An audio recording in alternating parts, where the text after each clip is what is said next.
It was a chilly November night when I found myself alone in my family's old country house, encased within walls that harbored childhood memories and echoes of laughter long faded. The silence was palpable, disturbed only by the occasional creak of the aged wood settling under its own weight, a sound that had become a familiar, albeit eerie, companion during my stay. I had decided to spend a few days there, seeking solace and perhaps a spark of inspiration for my writing, which had hit an impasse. The isolation and the nostalgia of the place, I thought, would provide the perfect backdrop for introspection and creativity. But as night fell and the shadows grew longer, a sense of unease began to settle over me, a feeling I couldn't quite shake off. I was sitting by the fireplace, the crackling of the fire providing a comforting, if not entirely reassuring soundtrack to my thoughts, when I heard it for the first time, a faint, rhythmic sound like someone breathing heavily. I paused, my pen hovering above the page, and listened intently. The sound was irregular, almost labored, as if whatever was making it was struggling for air. Initially, I dismissed it as a trick of the wind or perhaps the house itself groaning under the strain of its years, but the sound persisted, growing slightly louder, slightly more pronounced, as if it was moving closer. My rational mind fought to maintain control, to find a logical explanation for the noise that was infringing upon the silence of the house. I rose from my chair, my movements slow, deliberate, as I tried to quell the rising tide of fear within me. "It's nothing," I whispered to myself, a futile attempt to dispel the growing dread. I moved cautiously towards the source of the sound, which seemed to be emanating from the hallway that led to the bedrooms. As I approached, the breathing became more distinct, more human. My heart was pounding in my chest, each beat echoing loudly in the quiet of the house.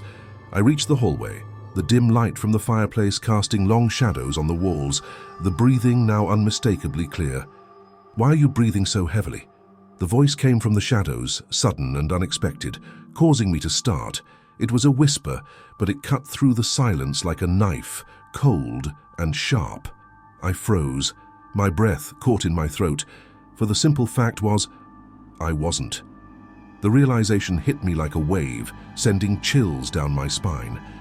If I wasn't making the sound, then who or what was? The air around me felt heavy, charged with an unseen presence that seemed to be closing in. I wanted to run to escape the suffocating fear that was wrapping its icy fingers around me, but my legs refused to move, rooted to the spot by an overwhelming terror. The breathing grew louder, more urgent, as if the unseen entity was right beside me, its breaths hot and damp against my skin. I could almost feel the weight of its gaze, a pressure on my chest that made it hard to breathe. My mind raced, desperate for an explanation, any explanation that could dispel the nightmare that was unfolding around me. And then, as suddenly as it had begun, the breathing stopped. The silence returned, oppressive and heavy, leaving me standing alone in the dimly lit hallway. My heart still racing, my body trembling with the aftershocks of fear. I was alone, and yet the feeling of being watched, of not being truly alone, lingered, a whisper of dread that refused to be silenced. I don't know how long I stood there, caught in the grip of fear, before I managed to convince myself to move, to retreat back to the perceived safety of the living room and the dying embers of the fire. The rest of the night passed in a haze of wakefulness, every creak and whisper of the house a potential harbinger of unseen horrors. With the first light of dawn, I left the country house, the need for solitude and inspiration, forgotten in my desire to escape the oppressive atmosphere and the unexplained events of the night. The experience remained with me, a shadow at the edge of my consciousness, a story that begged to be told but was too terrifying to relive. Even now as I write this, I find myself pausing, listening intently to the silence around me, half expecting to hear the sound of labored breathing that has no source, no explanation. And sometimes, in the darkest hours of the night, I find myself wondering, why was it breathing so heavily?